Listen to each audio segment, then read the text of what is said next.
Nama saya Anna, seorang wanita Jerman tulen berusia 35 tahun yang pernah percaya bahwa hidup saya sudah sampai ke penghujungnya.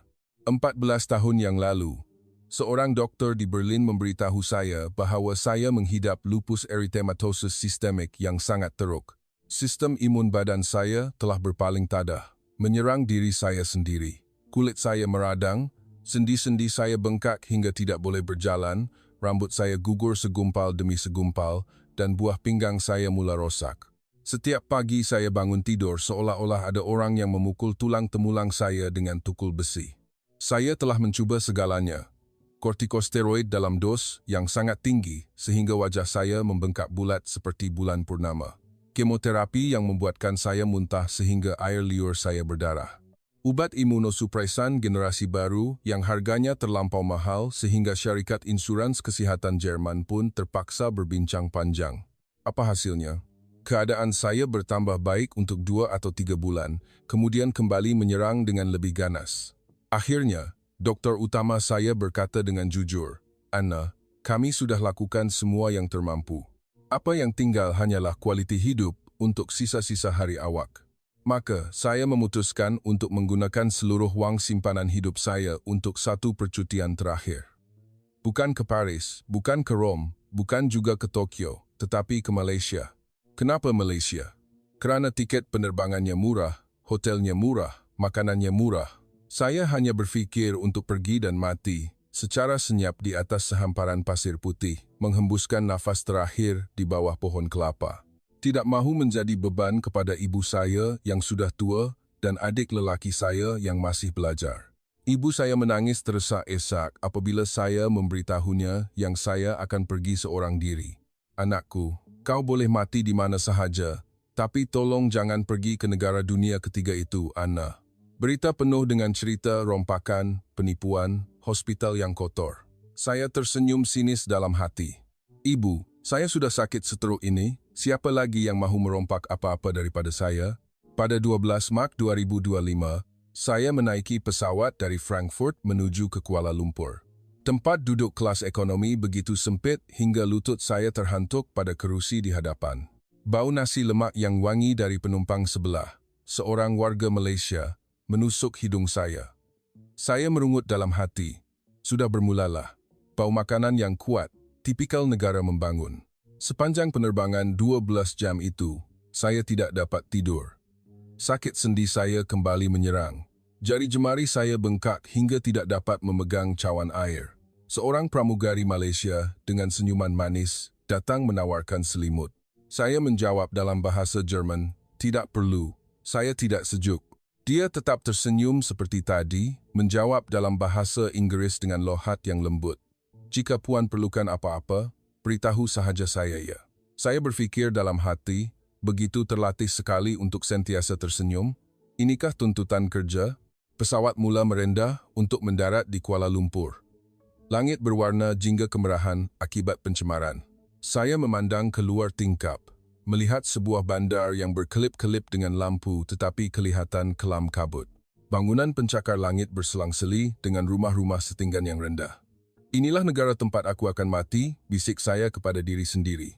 Tetapi apa yang saya belum tahu ialah, dalam masa 28 hari akan datang, bandar yang saya pandang rendah ini akan melahirkan saya semula dari ambang kematian. Pintu pesawat terbuka.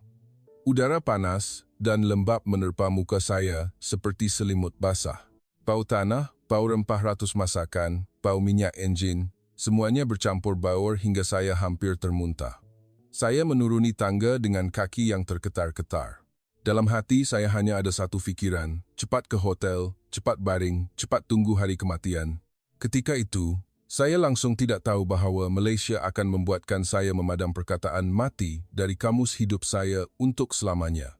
Saya mengheret beg pakaian kecil saya keluar dari lapangan terbang antarabangsa Kuala Lumpur, Kelia, dengan kaki yang terasa mahu rebah setiap langkah. Udara panas membuatkan baju saya lencun, peluh mengalir di leher. Lautan manusia meluru ke arah saya seperti ombak besar. Jeritan pemandu teksi, bunyi troli bag, suara kanak-kanak Malaysia menangis nyaring bergema di segenap ruang. "Kenapa bising dan kelam kabut sangat ni?" Saya merungut dalam bahasa Jerman tanpa sedar. Seorang kaki tangan lapangan terbang yang memakai uniform biru muda berjalan terus ke arah saya. Dia tersenyum lebar hingga menampakkan gusinya, lalu meletakkan tangan kanannya di dada sebagai tanda hormat sambil berkata dalam bahasa Inggris yang fasih, "Selamat datang ke Malaysia. Cik sihat, boleh saya bantu?" Saya memandangnya dari atas ke bawah. Kasut tumit rendah hitam berkilat, rambut disanggul kemas, tanda nama tertera Nurul. Saya menjawab dengan nada kasar, "Saya oke, terima kasih. Saya cuma perlukan taksi." Dia tetap tersenyum, tiada langsung riak terkesan. "Baik, Cik, biar Nurul hantarkan ke barisan taksi ya. Hari ini jalan sesak sikit, tapi tak sampai sejam mesti sampai hotel." Saya hampir tergelak. Sejong, di Jerman, perjalanan dari lapangan terbang ke bandar hanya mengambil masa 20 menit. Dia memimpin saya melalui balai ketibaan. Saya perasan beberapa papan tanda dalam bahasa Inggris mempunyai kesalahan ejaan. "Welcome to Malaysia" dengan huruf L berganda. Saya mengambil gambar sebagai simpanan. Bukti pertama ketidakprofesionalan. Apabila tiba di luar lapangan terbang, pemandangan yang menyapa membuatkan saya hampir sesak nafas. Kesesakan lalu lintas yang teruk hingga tidak nampak penghujungnya. Kereta, van, motosikal, taksi berwarna merah dan putih menyelit di antara lorong seolah-olah tiada undang-undang jalan raya. Asap egzos berkepul-kepul hingga sukar untuk bernafas. "Apa semua ni?" jerit saya tanpa sengaja. Nurul cepat-cepat menutup mulutnya seolah-olah takut saya akan marah. "Minta maaf, Cik. Hari ini memang sesak sangat. Tapi taksi kami ada laluan khas," katanya sambil menahan sebuah taksi berwarna merah. Pemandunya, seorang lelaki pertengahan umur, membuka pintu lalu meletakkan tangan di dada sambil tersenyum lebar. "Selamat petang, Cik."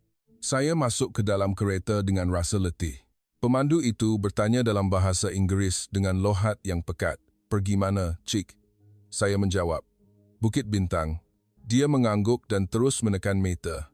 Kereta tidak bergerak untuk masa yang lama hingga saya mula rimas. Saya melihat jam. Sudah 45 menit berlalu, kami masih di tempat yang sama. Saya mengeluh dengan kuat. Tiba-tiba, bunyi siren kedengaran dari jauh. Sebuah ambulans berwarna putih meluru dari belakang. Apa yang berlaku dalam 30 saat seterusnya membuatkan saya ternganga.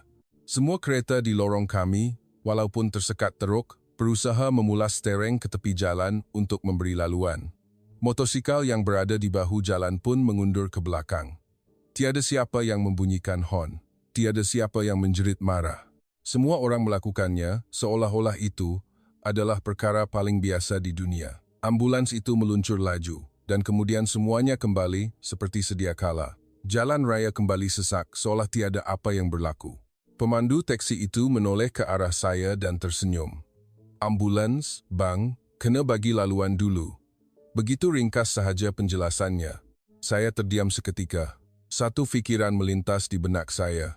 Kalau di Berlin, ambulans itu pasti akan tersekat berjam-jam. Tetapi saya masih enggan mengakuinya. Saya terus merungut dalam hati. Baru hal jalan sesak dah macam ni, hospital agaknya lagi teruk. 1 jam 15 minit kemudian, taksi itu membelok masuk ke sebuah lorong sempit dan berhenti di hadapan sebuah hotel. Pemandu itu membantu menurunkan beg saya, sekali lagi meletakkan tangan di dada. "Terima kasih, Cik. Selamat berehat." Saya membayar tambang dan masuk ke dalam bilik dengan kaki yang hampir rebah. Sebaik sahaja pintu ditutup, saya terduduk di atas lantai. Sakit sendi saya menyerang dengan dahsyat hingga air mata saya mengalir. Ubat yang saya bawa dari Jerman sudah ditelan 2 biji, tetapi masih tidak berkesan. Saya menangis seorang diri di situ. Kenapa aku mesti sakit di sini? Kenapa aku mesti mati di negara yang serabut ini? Malam itu, saya tertidur dalam keadaan putus asa, langsung tidak menyedari bahawa keesokan paginya, satu panggilan telefon dari sebuah hospital di Kuala Lumpur akan mengubah segala-galanya dan memulakan satu perjalanan yang tidak pernah saya impikan. Keesokan paginya, saya terjaga dengan kesakitan yang paling teruk pernah saya alami dalam beberapa bulan. Kedua-dua pergelangan kaki saya bengkak hingga tidak muat untuk memakai kasut. Kulit di lengan dan leher saya merah padam dan kelihatan mengerikan. Saya cuba untuk berdiri, tetapi kaki saya terus rebah. Telefon di dalam bilik berdering.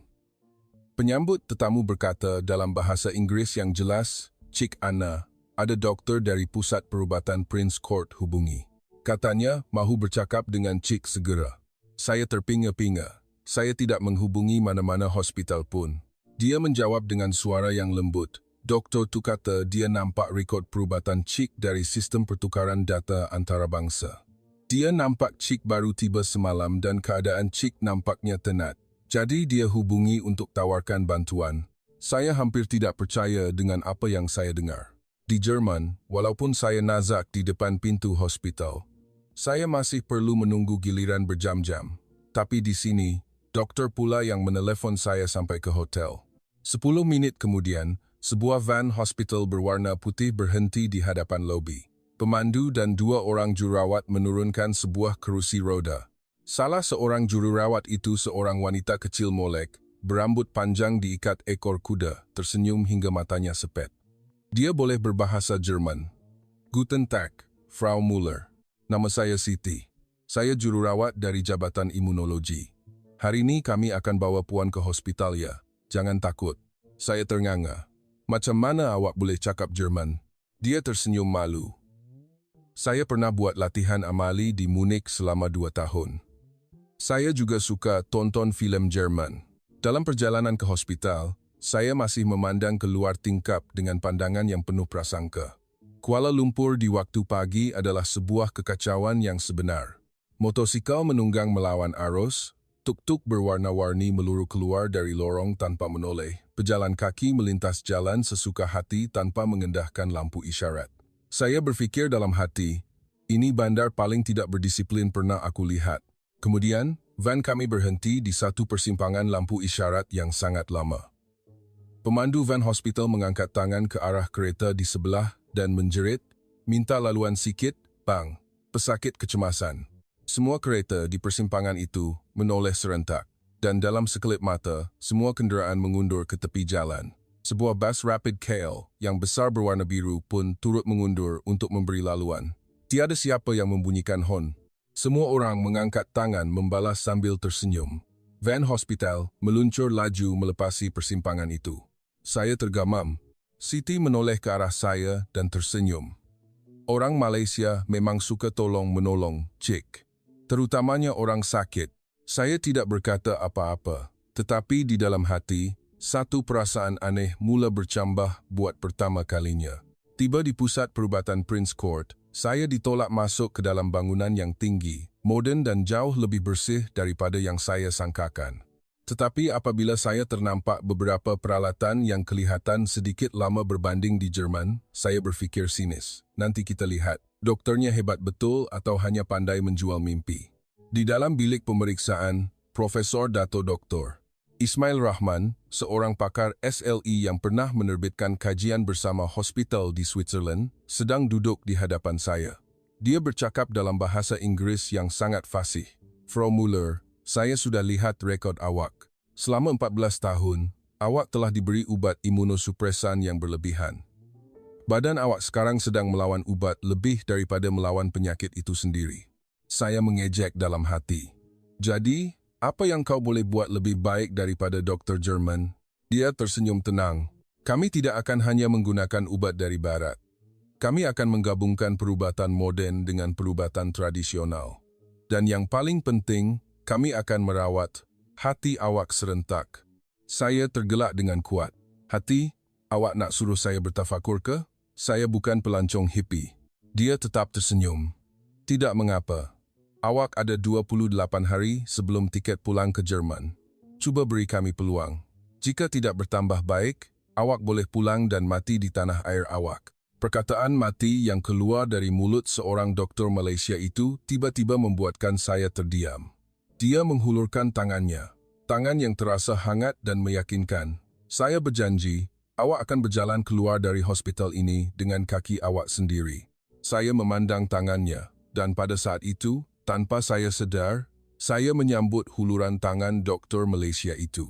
Di luar tingkap, cahaya matahari pagi memancar ke taman kecil di hospital. Terdapat sebuah kolam yang dipenuhi bunga teratai merah jambu yang sedang mekar. Kelopaknya memantulkan cahaya, berkilauan. Saya masih belum tahu. Itulah kali pertama saya melihat bunga teratai, sebuah simbol yang akan menemani saya sepanjang 28 hari dan sepanjang sisa hidup saya. Hari pertama di hospital, saya ditolak masuk ke sebuah bilik persendirian di tingkat paling atas. Tingkap besar bilik itu menghadap taman dan kolam teratai. Siti, jururawat yang sama, masuk dengan senyuman yang tidak pernah lekang. Dia membawa sebuah dulang sarapan berisi bubur ikan, telur separuh masak dan segelas air herba berwarna hijau pekat. Saya mengerutkan dahi. Ini makanan hospital? Saya pesan makanan barat. Siti tergelak kecil. Ini pesanan khas dari doktor. Katanya, Puan kena kurangkan sodium, lemak dan gula.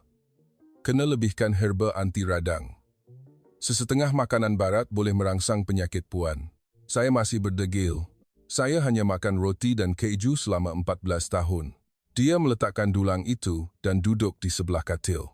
Cuba rasa sikit, Puan. Satu sudu je. Kalau tak suka, nanti Siti pesankan pizza untuk Puan. Dengan tangan yang terketar-ketar, saya mencedok sedikit bubur. Rasanya manis-manis ikan dan sedikit pedas halia, terasa hangat di seluruh perut. Tanpa sadar, saya menyuap untuk kali kedua. Siti tersenyum hingga matanya sepet. Nampak tak? Kadang-kadang, rasa yang kita anggap kampung inilah yang badan kita perlukan. Petang itu, Profesor Ismail membawa saya ke sebuah bilik rawatan khas. Terdapat mesin-mesin moden yang saya kenali dari Jerman, tetapi di sebelahnya ada sebuah katil urut kayu dan periuk rebusan herba yang berasap. Dia berkata terus terang, hari ini, kita akan kurangkan dos steroid awak sebanyak separuh serta-merta. Kita akan gantikannya dengan ekstrak herba hempedu bumi, pekat dan campuran kunyit. Saya terkejut hingga terduduk tegak. Kurangkan steroid separuh, saya boleh mati kesakitan. Dia mengangkat tangannya perlahan. Saya tahu awak takut. Tapi selama 14 tahun, ubat-ubat ini telah membuatkan tulang awak rapuh, buah pinggang awak rosak, hati awak meradang. Kita perlu beri badan awak ruang untuk bernafas. Saya terdiam, lalu bertanya dengan suara bergetar. Kalau saya sakit sampai tak tertahan macam mana? Dia tersenyum di hujung bibirnya. Kita ada cara lain, yang bukan ubat kimia semata-mata. Dia membawa saya ke bilik fisioterapi. Di situ, ada seorang tukang urut tradisional Melayu yang sudah berumur bernama Pak Cik Kasim. Badannya sasa tetapi wajahnya sentiasa tersenyum. Dia berkata dalam bahasa Inggris yang perlahan, sakit mana, cakap sama Pak Cik. Nanti Pak Cik kasih lega. Saya meniarap di atas katil urut. Pak Cik Kasim mula menekan satu titik di tapak kaki saya. Dengan hanya satu tekanan, kesakitan di pergelangan kaki yang menyeksa saya sepanjang malam tiba-tiba hilang serta-merta. Saya menjerit tanpa sedar. Sakitnya hilang. Pak Cik Kasim tergelak. Hei, urat angin sudah lama tersekat. Pak Cik cuma buka jalan bagi dia lalu saja. 4 jam kemudian, saya berjalan kembali ke bilik tanpa perlu dipapah. Buat pertama kalinya dalam beberapa tahun, saya tidak perlukan tongkat. Siti sedang menunggu di hadapan bilik. Dia menghulurkan tangannya. Hari pertama, dah boleh jalan. Nampak tak? Malaysia bukan setakat ada pantai yang cantik saja. Saya masih tidak dapat berkata apa-apa. Tetapi di dalam hati, satu retakan kecil mula terbentuk. Retakan pada dinding prasangka yang saya bina sekian lama. Malam itu, saya duduk memandang kolam teratai dari tingkap bilik. Bunga-bunga teratai merah jambu mekar sepenuhnya. Walaupun ia tumbuh dari lumpur, ia tetap bersih dan anggun. Saya menyentuh cermin tingkap dan berbisik kepada diri sendiri buat pertama kalinya, mungkin selama ini aku silap. Tetapi saya masih tidak tahu, dalam 27 hari yang akan datang, bunga-bunga teratai ini akan menjadi saksi kelahiran semula saya dan Malaysia akan menjadi rumah kedua yang tidak pernah saya impikan. Pada hari kelima di hospital, sakit sendi saya hampir hilang sepenuhnya. Ruam merah yang pernah merebak ke seluruh badan telah pudar, hanya meninggalkan kesan-kesan gelap. Rambut yang pernah gugur kini mula tumbuh semula seperti bulu-bulu halus. Tetapi perubahan terbesar bukan pada fizikal, tetapi pada jiwa saya. Setiap pagi pukul 5.30, Siti akan menolak kerusi roda saya ke sebuah laman luas di tepi kolam teratai. Seorang guru meditasi dari pusat berdekatan datang. untuk mengadakan sesi ketenangan bersama pesakit dan keluarga mereka setiap hari. Kali pertama saya melihatnya, saya tergelak sinis dalam hati. Duduk bersila boleh sembuhkan penyakit? Ini bukan sains. Tetapi Siti hanya tersenyum dan berkata perlahan, "Cuba 10 minit saja sehari, Puan. Kalau tak suka, boleh berhenti." Saya duduk di atas sehelai tikar kecil. Guru itu, Tuan Guru Bodi, mempunyai wajah yang tenang dan mata yang penuh belas kasihan. Dia berkata dalam bahasa Inggris yang perlahan, "Tarik nafas, terima segala kesakitan, hembus nafas, lepaskan semuanya." 10 minit pertama, badan saya kaku. Fikiran saya melayang ke Jerman, teringat pada ibu, pada kerja yang saya tinggalkan. Tetapi apabila saya memejamkan mata lebih lama, bunyi cengkerik di sekeliling kolam, bunyi daun-daun bergeser ditiup angin, bunyi nafas saya sendiri, semuanya mula menjadi semakin jelas. Dan kemudian, ia berlaku. Kesakitan yang selama ini terpahat di dada saya seperti seketul batu perlahan-lahan terapung, lalu larut dan hilang bersama hembusan nafas. Saya menangis tanpa sedar. Air mata mengalir deras, tetapi tiada lagi rasa derita. Ia adalah satu pelepasan, buat pertama kalinya dalam 14 tahun. Tuan Guru Bodi meletakkan tangannya perlahan di bahu saya. "Sudah lama kamu menderita. Hari ini, kamu sudah boleh berehat." Petang itu, Profesor Ismail membawa saya ke sebuah bilik mesyuarat kecil. Ada satu pasukan 5 orang doktor sedang menunggu. Salah seorangnya pakar perubatan tradisional Cina dari Hunan, seorang lagi pakar Ayurveda dari India, dan seorang lagi pakar perubatan Melayu tradisional. Mereka duduk bersama-sama seperti rakan sekerja, bukan seperti ketua dan anak buah. Profesor Ismail menunjukkan graf keputusan darah saya. Paras ana yang pernah mencecah 1280, kini turun kepada 1320. Paras antides DNA yang pernah melambung tinggi, kini hampir normal. Buah pinggang yang pernah bocor protein, kini pulih sepenuhnya. Saya tenganga, "Baru 5 hari, dokter?" Pakar dari Cina itu tersenyum. Herba Melayu dan herba Cina berfungsi dengan sangat baik bersama. Empedu bumi mengurangkan radang, kunyit melawan radikal bebas. Cendawan Lingzi mengimbangi sistem imun. Pakar Ayurveda pula menambah, "Kami juga syorkan senaman yoga ringan setiap hari untuk membuka saluran tenaga yang tersekat selama 14 tahun. Saya bertanya dengan suara bergetar, "Kenapa di Jerman tiada siapa pun yang pernah cakap tentang kaedah-kaedah ini?" Profesor Ismail menjawab dengan tenang, "Kerana di Jerman, mereka hanya percaya pada mesin-mesin yang mahal. Tapi di sini, kami percaya bahawa manusia itu sendiri adalah alat yang paling mahal. Jika hati pesakit tidak terbuka untuk menerima rawatan, ia seperti menyiram pokok yang sudah mati." Petang itu, Siti membawa saya berjalan-jalan di sekitar hospital. Udara masih panas dan lembab seperti biasa, tetapi saya tidak lagi berasa melekit. Saya bertanya kepadanya, "Kenapa semua orang di sini pandai sangat senyum?" Siti tergelak kecil. "Sebab kami percaya, kesedihan itu boleh berjangkit, tapi kegembiraan juga boleh berjangkit. Kalau pesakit nampak kami senyum, mereka pun ada semangat untuk terus berjuang." Saya berhenti berjalan, memandang wajahnya, dan mengucapkan ayat pertama yang bukan rungutan dalam beberapa tahun. "Terima kasih, Siti." Dia terkejut hingga matanya membulat, kerana sejak saya tiba, saya tidak pernah mengucapkan perkataan itu kepada sesiapa pun. Malam itu, saya berbaring memandang siling. Bunga teratai merah jambu yang saya lihat dari tingkap setiap hari kini bukan lagi sekadar bunga biasa. Ia adalah satu peringatan bahawa sesuatu yang lahir dari lumpur pun boleh mekar dengan begitu indah. Dan saya, insan yang pernah menganggap dirinya sudah mati, kini sedang mula mekar semula di tanah yang pernah saya pandang hina. Hari ke-14, pertengahan jalan rawatan saya. Saya berjalan keluar dari hospital dengan kaki saya sendiri buat pertama kalinya. Tiada tongkat, tiada kerusi roda. Siti bertepuk tangan di tepi jalan dengan air mata berlinangan. Profesor Ismail mengangkat ibu jarinya dan berkata perlahan, "Hari ini, awak sudah berjalan lebih jauh daripada apa yang pernah diramalkan oleh mana-mana doktor Jerman selama 14 tahun. Tetapi, bukannya pulang ke hotel, pasukan perubatan membuat keputusan untuk membawa saya pulang ke rumah. Bukan hotel 5 bintang, tetapi sebuah rumah papan 2 tingkat bertiang tinggi di sebuah kampung di Negeri Sembilan. Rumah Pak Cik Kasim, tukang urut yang merawat saya pada hari pertama.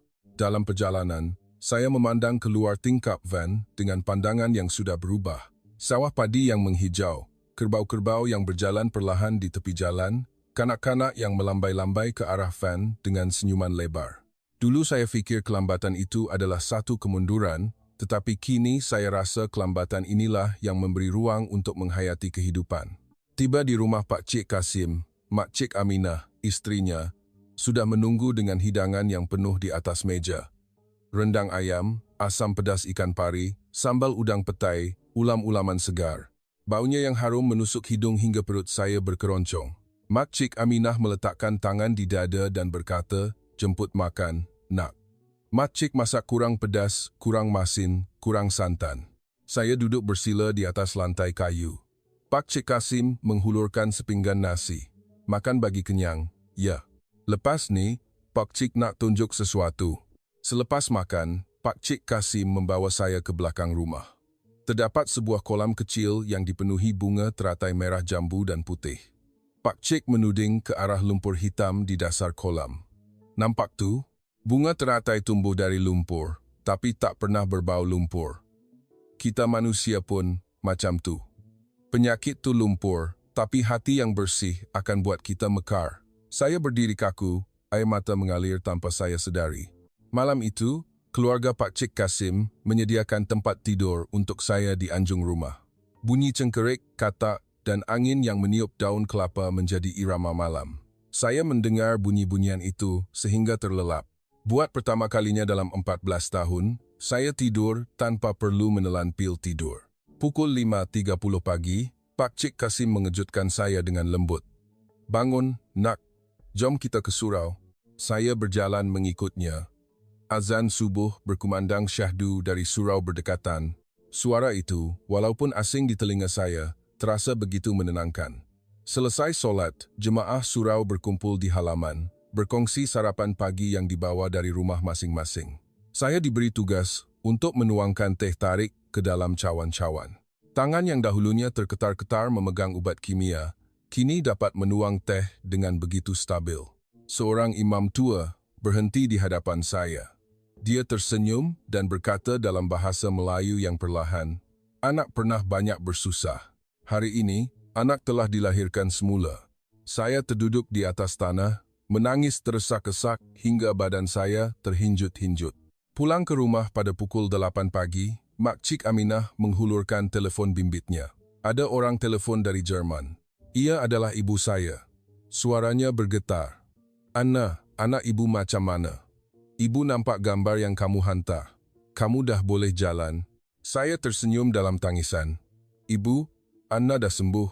Anna betul-betul dah sembuh." Ibu menangis teresak-esak, lalu mengucapkan ayat yang tidak pernah saya sangka akan saya dengar. "Duduklah di sana, nak. Kalau tempat itu boleh sembuhkan kamu, ibu izinkan." Saya meletakkan telefon dan terus memeluk Mak Cik Aminah yang sedang berdiri di sebelah. Dia mengusap belakang saya seperti seorang ibu. "Anakku, di rumah kami bukan hanya ada ubat. Di rumah kami, ada hati yang sentiasa terbuka untuk menerima sesiapa sahaja yang sakit." Petang itu, saya duduk di bawah pohon mangga bersama Pak Cik Kasim. Dia memetik sekuntum bunga teratai merah jambu dan memberikannya kepada saya. "Ambil, simpannya. Nanti bila kamu balik Jerman, tunjukkan pada orang di sana. Cakap pada mereka, bunga paling cantik di dunia tumbuh dari lumpur yang semua orang pijak." Saya memeluk bunga itu dengan erat dan berkata dari lubuk hati saya, "Pak Cik, saya tak nak balik. Saya nak tinggal di sini. Saya nak belajar cara yang boleh menyembuhkan orang seperti saya dan bantu orang lain pula." Pak Cik Kasim tersenyum lebar hingga matanya sepet, lalu mengangkat tangan seperti berdoa. "Alhamdulillah, kamu telah dilahirkan semula di sini dan tanah ini sentiasa mengalu-alukan kamu." Malam itu, saya memandang langit yang dipenuhi bintang, pemandangan yang tiada di Berlin. Bintang-bintang yang begitu terang seolah-olah ada seseorang yang menyalakannya. Dan saya sedar, saya benar-benar telah mati. Mati daripada Anna yang sakit dan putus asa. untuk dilahirkan semula sebagai anak yang baru yang mencintai Malaysia lebih daripada tanah airnya sendiri. Hari ke-27. Tinggal sehari sahaja lagi sebelum tiket penerbangan pulang ke Jerman tamat tempoh. Semuanya terasa terlalu indah untuk menjadi kenyataan. Keputusan darah saya normal, sendi tidak lagi bengkak, rambut tumbuh lebat, berat badan naik 4 kilogram kerana saya boleh makan nasi lemak dan roti canai setiap hari. Profesor Ismail berkata, saya telah sembuh sepenuhnya secara klinikal. Kes pertama dalam sejarah hospital yang mengambil masa hanya 27 hari. Saya sedang mengemas beg, bersedia untuk pulang mengucapkan selamat tinggal kepada semua dan terbang ke Jerman untuk membatalkan tiket dan berpindah ke Malaysia untuk selamanya. Tetapi malam itu, pada pukul 11.23 malam, kesakitan yang telah hilang selama 27 hari kembali menyerang dengan lebih ganas daripada yang pernah saya alami. Bermula dengan sakit kepala yang berdenyut-denyut, diikuti dengan demam panas yang melampau. Badan saya panas membahang hingga kulit menjadi merah. Setiap sendi bengkak seperti dahulu, bibir saya kering dan merekah hingga berdarah. Mata saya kabur hingga tidak nampak apa-apa. Saya menekan butang kecemasan dengan tangan yang terketar-ketar. Suara yang keluar bukan lagi suara manusia. Tolong, ia datang balik. Pintu bilik dihempas buka. Siti berlari masuk dengan muka pucat lesi, diikuti oleh satu pasukan kecemasan seramai 7 orang. Profesor Ismail masih memakai baju biasa, berlari masuk tanpa kasut. Mesin pemantau nadi menjerit nyaring. Tekanan darah saya melonjak ke 210 ke 120. Suhu badan 41,2 darjah Celsius. Oksigen dalam darah di bawah 90%. Profesor Ismail menjerit memberi arahan, sediakan dos steroid tertinggi melalui IV.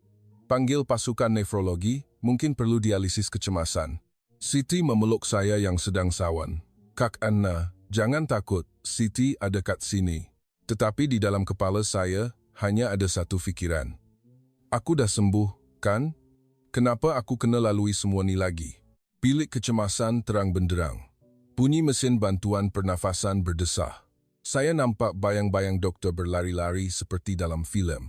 Tetapi yang paling jelas saya lihat ialah wajah Profesor Ismail yang tidak lagi tersenyum. Dia menggenggam tangan saya dengan erat. Dengar sini, Anna, ini pertarungan terakhir penyakit itu. Dia sedang nazak. Kita tidak boleh mengalah sekarang. Saya menangis terdesak-desak. Doktor, saya takut. Saya tak nak mati. Dia menjawab dengan suara yang tegas. Awak tidak akan mati. Kerana malam ini, seluruh hospital ini akan berjuang untuk awak seorang. Pukul 1.17 pagi. Jantung saya mula berdegup tidak sekata. Penggera berbunyi lagi. 10 lagi doktor bergegas masuk. Tuan guru bodi yang mengajar saya meditasi turut berdiri di satu sudut bilik menadah tangan berdoa. Profesor Ismail menjerit. Sediakan defibrillator. Beri adrenalin. Saya nampak satu cahaya putih yang terang meluru ke arah saya dan kemudian semuanya menjadi gelap. Saya terapung di dalam kegelapan. Tiada jasad, tiada kesakitan. Hanya ada ketenangan yang mendalam hingga menakutkan. Satu suara bergema di dalam fikiran, lepaskanlah, Anna, biarkan ia pergi. Saya melihat diri saya berdiri di tengah-tengah kolam teratai. Setiap kuntum bunga sedang meluruhkan kelopaknya. Tetapi, kelopak itu tidak gugur ke dalam lumpur. Ia bertukar menjadi cahaya dan terapung naik ke langit. Saya menangis dalam kegelapan itu. Saya tak nak pergi lagi. Saya baru nak mula hidup. Kemudian, sepasang tangan yang hangat memegang bahu saya. Suara Pak Cik Kasim, baliklah, nak. Belum sampai masanya lagi. Bam, saya tersentak, terjaga. Bunyi mesin bantuan pernafasan masih kedengaran, tetapi degupan jantung saya kembali normal. Tekanan darah mula turun. Demam mula reda. Profesor Ismail terduduk di atas lantai, peluh membasahi seluruh badannya. Dia tersenyum dalam tangisan. Sudah berakhir. Penyakit itu sudah mengaku kalah. Siti memeluk saya dengan begitu erat hingga saya sesak nafas. Kak Ana dah kembali. Akak dah betul-betul kembali. Pagi hari ke-28. Cahaya matahari memancar masuk ke dalam bilik ICU. Saya membuka mata sekali lagi. Badan saya lemah, tetapi tiada lagi sekelumit pun rasa sakit. Profesor Ismail berdiri di sebelah katil, memegang laporan darah yang baru. Paras anak awak negatif buat pertama kali dalam hidup. Lupus awak sembuh sepenuhnya, bukan sekadar reda, tapi sembuh. Saya menangis terdesak-desak hingga badan saya terhinjut-hinjut, lalu mengucapkan ayat yang tidak pernah saya sangka akan saya ucapkan. Terima kasih, Malaysia. Terima kasih kerana tidak biarkan saya mati. Dia meletakkan tangan di dadanya. Bukan Malaysia yang selamatkan awak, tetapi hati setiap rakyat Malaysia yang berjuang untuk awak. Malam tadi, dari doktor, jururawat, hinggalah ke makcik cleaner dan pakcik pengawal keselamatan, semua orang berhenti kerja dan menunggu di luar bilik ICU sepanjang malam. Kerana tiada siapa yang sanggup biarkan seorang pesakit dari negara luar mati di hospital kami. Saya mengangkat kepala memandang keluar tingkap. Saya nampak beratus-ratus orang berdiri berhimpit-himpit di luar bangunan ICU, mengangkat tangan dan tersenyum ke arah saya dari jauh. Pada saat itu, sisa-sisa terakhir dinding prasangka saya runtuh berkecai. Saya kini tahu, Malaysia bukan sahaja menyembuhkan saya dari penyakit. Ia telah melahirkan saya semula. Hari ke-30, 2 hari selepas saya mati dan dilahirkan semula di bilik ICU. Saya duduk di tepi kolam teratai di belakang hospital. Bunga-bunga teratai merah jambu mekar seperti biasa. Tetapi kali ini, saya bukan lagi pemerhati. Saya adalah salah sekuntum bunga teratai itu yang baru sahaja mekar dari lumpur selama 14 tahun.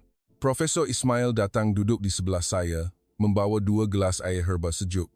Dia menghulurkan segelas kepada saya dan berkata perlahan, "Awak pernah tanya saya kenapa orang Malaysia pandai senyum. Hari ini, saya akan jawab secara tidak rasmi." Dia berhenti seketika, memandang kolam teratai, kerana kami diajar sejak kecil bahawa hidup ini macam air dalam kolam ni. Ada hari ia keruh, ada hari ia jernih. Ada hari ia penuh lumpur, ada hari ia penuh bunga. Tapi tak kira apapun yang kita hadapi, kita kena senyum padanya. Sebab bila kita senyum, hati kita yang bersih dulu sebelum orang lain. Saya mendengar dan air mata saya mengalir tanpa sedar.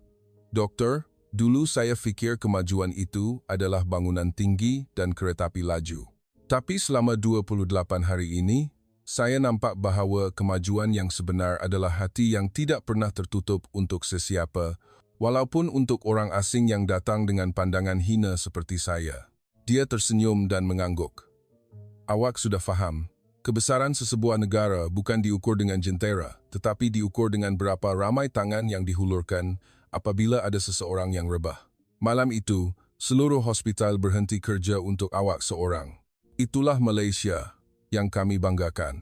Saya mengangkat tangan, meletakkannya di dada saya, menunduk hormat ke arahnya dan mengucapkan ayat yang mengubah hidup saya selamanya. Doktor, saya mahu tinggal di sini. Saya mahu belajar perubatan Melayu, belajar mengurut, belajar tentang herba, belajar merawat hati. Dan saya mahu gunakannya untuk membantu pesakit-pesakit lain yang menderita akibat ubat kimia seperti saya. Saya mahu menjadi jambatan antara dunia barat dan masa depan perubatan holistik. Dia terdiam seketika, kemudian membalas hormat saya. Selamat pulang ke rumah baru awak, dan selamat datang ke dalam keluarga baru awak. Petang itu, saya membuat panggilan video kepada ibu dan adik saya di Jerman. Saya menunjukkan kepada mereka kolam teratai dan wajah saya yang tersenyum lebar. Ibu, Anna takkan balik. Anna dah sembuh sepenuhnya. Dan Anna dah jumpa rumah Anna yang sebenar. Di sini, di Malaysia, ibu menangis teresak-esak, tetapi ia adalah air mata kegembiraan. Anakku, kalau tempat itu boleh menghidupkanmu semula dari kematian, ibu sendiri akan datang cari kamu. Ibu akan belajar buat rendang yang lebih sedap daripada yang kamu makan setiap hari. Saya tergelak hingga air mata mengalir. Malam itu, saya menulis surat pertama kepada rakan doktor saya di Berlin dengan tulisan tangan yang tidak lagi menggeletar.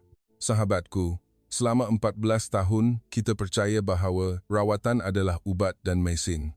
Tetapi di sini, aku belajar bahawa rawatan yang sebenar adalah apabila seseorang menghulurkan tangan, menggenggam tangan kita, dan berkata, "Kau tidak akan mati seorang diri. Jika kau mahu melihat keajaiban yang sebenar, tempahlah tiket ke Malaysia. Kau akan tahu bahawa kehebatan manusia bukan terletak di dalam makmal yang mahal, tetapi di dalam hati yang terbuka milik orang-orang biasa." Saya mengakhiri surat itu dengan ayat terakhir. Bunga teratai tidak pernah bertanya dari mana datangnya lumpur. Ia hanya mekar di tengah-tengahnya dan menjadikan lumpur itu sesuatu yang indah. Inilah pelajaran yang Malaysia ajarkan kepadaku dan aku akan gunakan sisa hidupku untuk menyampaikan pelajaran ini. Saya meletakkan pen dan berjalan keluar ke tengah-tengah laman di bawah cahaya bulan, mengangkat tangan ke langit dengan penuh hormat. Terima kasih kerana tidak biarkan aku mati. Terima kasih kerana melahirkanku semula. Dan terima kasih kerana membuatku mencintai tanah ini lebih daripada tanah airku sendiri. Angin malam meniup sehelai kelopak teratai merah jambu ke tapak tangan saya. Saya mengangkatnya dan mengucupnya perlahan. Kini saya tahu, keajaiban yang sebenar bukanlah pada ubat atau mesin, tetapi pada hati rakyat Malaysia yang membenarkan orang yang sudah mati seperti saya untuk membuka mata melihat dunia ini sekali lagi. 6 bulan kemudian, Kuala Lumpur, musim tengkujuh. Nama saya Anna Muller, tetapi semua orang di sini memanggil saya Kak Anna atau Cikgu Anna. Umur saya kini 36 tahun. Rambut saya panjang mengurai hingga ke tengah belakang, kulit saya cerah dan sihat hingga tiada siapa menyangka saya pernah menjadi pesakit lupus. Dan yang paling penting, saya sedang berdiri di hadapan sebuah rumah kedai kecil di sebuah komuniti di Chow Kit. Sebuah klinik yang saya bina dengan seluruh wang simpanan hidup saya. Papan tanda di hadapan kedai tertulis dalam bahasa Melayu dan Jerman, Klinik Hati Teratai Herz Lotus Klinik.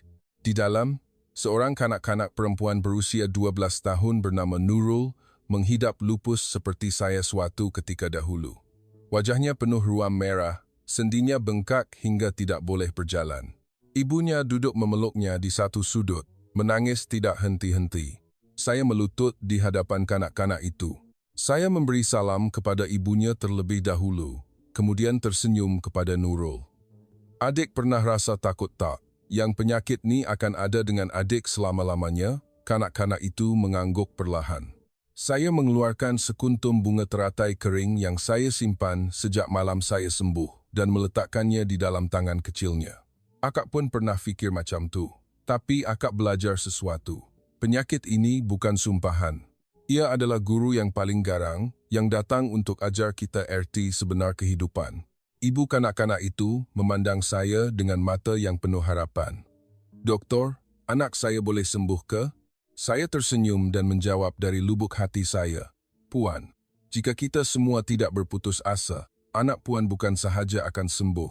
Dia akan jadi lebih kuat daripada orang biasa. Sebab dia akan tahu betapa berharganya setiap nafas. Saya mula merawat Nurul dengan kaedah yang sama saya terima, gabungan herba tradisional dan ubat moden, urutan setiap hari, sesi ketenangan 10 minit sehari. Dan yang paling penting, saya tunjukkan kepadanya bahawa ada ramai lagi yang pernah melaluinya dan kini sedang berdiri gagah di hadapannya. 3 bulan kemudian, Nurul boleh berjalan. 6 bulan kemudian, dia berlari-lari bersama rakan-rakannya. Setahun kemudian, dia menjadi kanak-kanak yang paling ceria di komuniti itu. Dan setiap pagi, dia akan membawakan saya semangkuk bubur, sama seperti yang Siti pernah lakukan untuk saya. Berita tentang klinik kecil di Chow Kit ini tersebar ke seluruh dunia. Pesakit lupus dari Jerman, Switzerland, Amerika, berpuluh-puluh orang terbang ke sini untuk berjumpa saya. Saya tidak pernah menolak sesiapa, kerana saya tahu bagaimana rasanya putus harapan. Pada tahun kedua, saya membuka kelas bahasa Jerman percuma untuk anak-anak tempatan dan kelas bahasa Melayu percuma untuk kanak-kanak warga asing yang sakit. Setiap kanak-kanak yang sembuh mesti kembali untuk mengajar kanak-kanak yang seterusnya seperti satu rantaian harapan yang tidak akan putus. Pada tahun ketiga, ibu dan adik lelaki saya berpindah ke Malaysia. Ibu membuka sebuah kafe kecil, menjual kek Jerman yang diadun dengan kelapa. Adik saya menyambung pengajian perubatan di Universiti Malaya. Dan setiap petang, kami akan makan malam bersama di bawah pohon kelapa, ketawa hingga sakit perut. Dulu, saya fikir keajaiban itu adalah apabila penyakit sembuh.